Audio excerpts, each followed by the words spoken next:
और इसी पर हमारे साथ जुड़े हैं महाकालेश्वर उज्जैन के पीठाधीश्वर श्री महंत विनीत गिरी जी। महाराज जी हमारे साथ जुड़े हुए हैं, बहुत बहुत स्वागत है आपका हिंदी खबर पर। पहला सवाल मेरा आपसे ये है कि आज पहला सावन का पहला सोमवार है और ऐसे में महाकालेश्वर या उज्जैन की बात करें तो क्या खास, और सवारी भी निकलने वाली है, तो इस बार सावन में क्या खास है?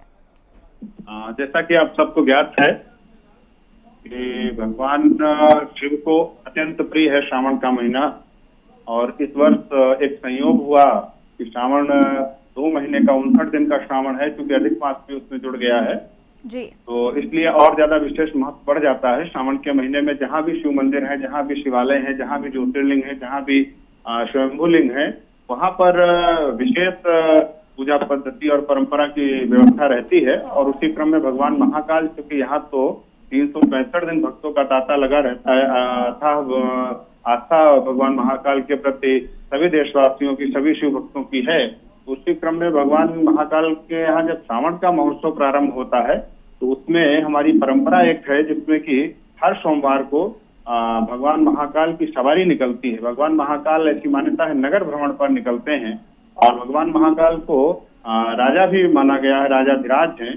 तो राजा अपनी प्रजा से मिलने के लिए अपने मंदिर से बाहर चल करके जाते हैं और पूरे नगर का भ्रमण करते हैं, और उसके पश्चात मां शिप्रा में जाकर के उनका पूजन अर्चन होता है और पुनः भगवान की ओर सवारी भगवान महाकाल के प्रांगण में आती है और फिर परंपरागत पूजा व्यवस्था जो है वो निभाई जाती है। ठीक है, इस बार जैसा कि सभी को पता है कि इस बार सावन 2 महीने का है, तो इन 2 महीने के अंदर कुछ खास महाकालेश्वर उज्जैन की अगर हम बात करें, वहां पे कुछ होने वाला है या सवारी में कुछ बदलाव इस बार होने वाला है, और इस सवारी के पीछे क्या कारण, क्या खास उद्देश्य? निश्चित रूप से, जैसा कि हमने बताया कि 59 दिन का श्रावण इस बार बनाया जाता है, तो इस बार सवारियों की संख्या भी बढ़ी है। 10 सवारियां इस बार भगवान महाकाल की निकलेंगी। और क्योंकि परंपरा जो चली आ रही है उसी परंपरा से श्रावण का पूरा उत्सव मनाया जाएगा। और इसी महोत्सव के मध्य में नागपंचमी का भी पूजन, वो एक दिव्य मंदिर जो वर्ष में सिर्फ एक बार श्रद्धालुओं के लिए खोला जाता है, वो भी इस बार 21 अगस्त की नागपंचमी पड़ रही है।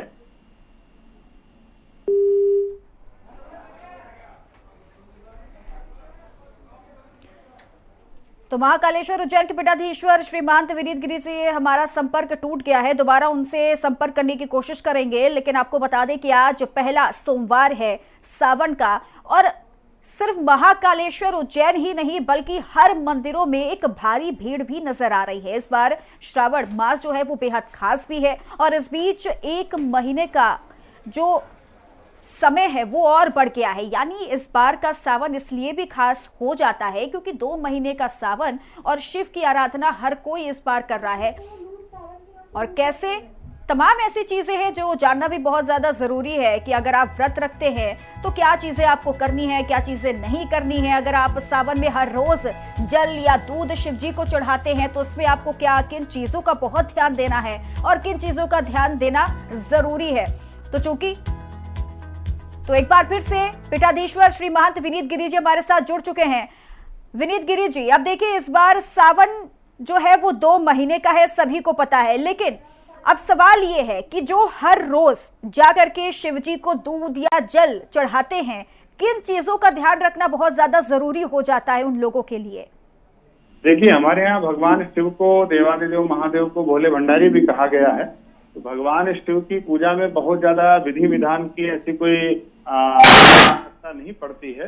भावग्राही जनार्दना हमारे यहाँ कहा गया है। भाव के साथ में भगवान को अगर हम 1 लोटा जल भी अर्पित करते हैं, महादेव उसे भी स्वीकार करते हैं। और शिव का दूसरा तात्पर्य ही कल्याण है, तो कल्याणकारी देव हैं, उन्हीं को शिव कहा जाता है। ठीक है, और जो लोग नित्य आराधना करते हैं तो हमें नित्य मंदिर में जा करके भगवान का जलाभिषेक करना चाहिए, पंचामृत से अभिषेक करना चाहिए। बिल्व पत्र भगवान को अत्यंत प्रिय है, धतूरा भांग भगवान को अत्यंत प्रिय है। जो भी उनकी प्रिय वस्तुएं हैं उनको अर्पित कर करके और हमें भगवान से प्रार्थना करनी चाहिए अपने निज कल्याण के लिए भी और विश्व कल्याण के लिए। ठीक है, मेरा सवाल ये है महाकाल की सवारी को लेकर कि जो लोग इस बारे में अगर नहीं जानते हैं, तमाम ऐसे लोग भी आज होंगे जो महाकाल की सवारी के बारे में उनसे अनजान होंगे, तो उन्हें आप कुछ बताना चाहें इस सवारी के बारे में? कहां से लोग इस सवारी को देखने के लिए, इसमें शामिल होने के लिए आने वाले हैं, और किन खास चीजों का इस पर ध्यान भी दिया जाएगा? भगवान महाकाल की सवारी अनादिकाल से, पूर्व काल से निकाली जा रही है।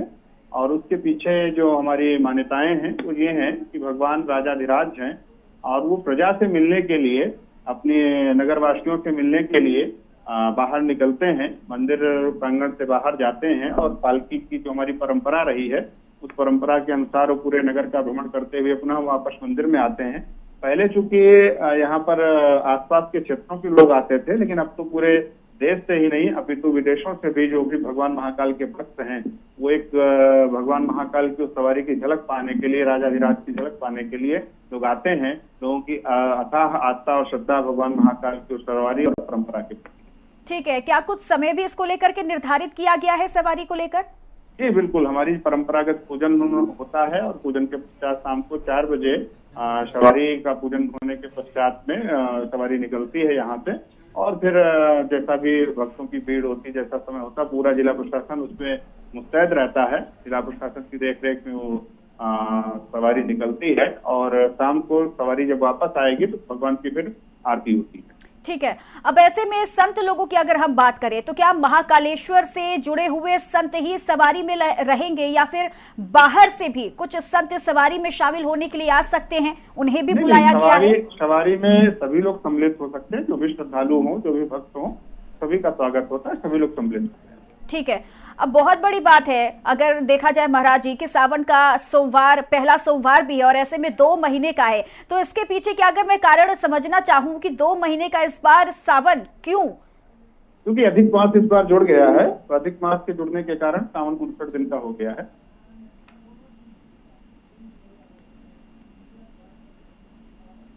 हेलो जी,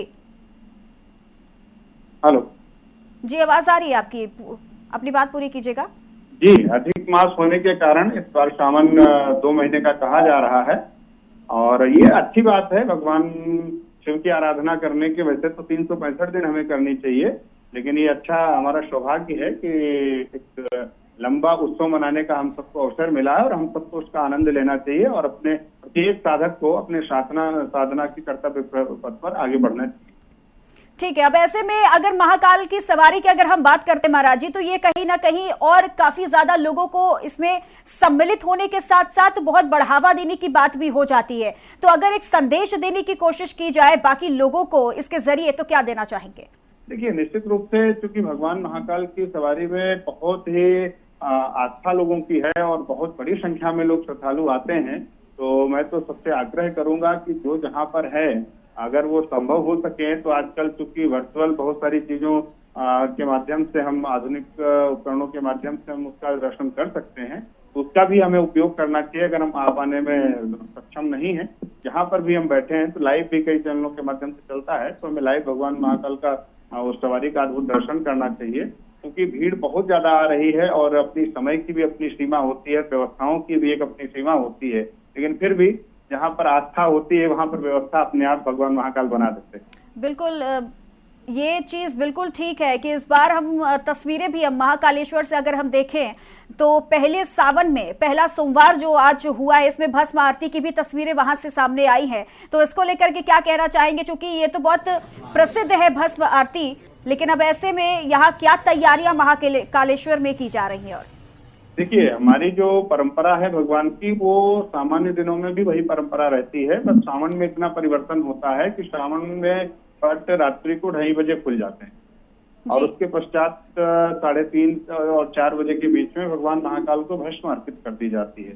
भस्म अर्पित करने की जो परंपरा है ये हमारी पंचायती अखाड़ा महानिर्वाणी की जो महंत गादी की परंपरा है उसके अनुसार भगवान महाकाल को भस्म अर्पित की जाती है। और यहाँ तक बात हम करें तैयारियों की, तो जिला प्रशासन ने मिल करके, पुलिस प्रशासन सबने मिल करके बहुत अच्छी तैयारियां की हैं कि श्रद्धालुओं को दिक्कत भी ना हो और सहजता के साथ में श्रद्धालुओं को दर्शन हो। तो जो बेहतर से बेहतर व्यवस्थाएं संभव हो सकती थी वो सारी व्यवस्थाएं शासन ने की। ठीक है, आपका बहुत बहुत शुक्रिया हिंदी खबर पर जुड़ने के लिए महाराज जी।